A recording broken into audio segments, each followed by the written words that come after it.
Друзья, всем добрый вечер. Мы сейчас направляемся на встречу с Коржаубаем.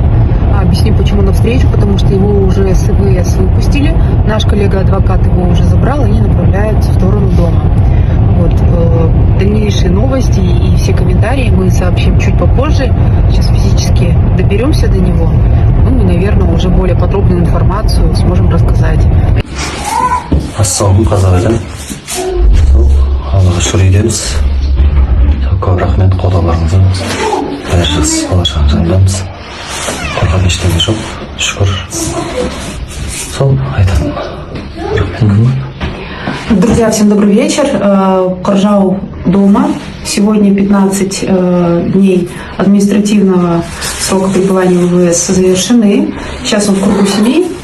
Все в порядке. Спасибо всем, кто болел, писал. Вот констатируем такое хорошее событие.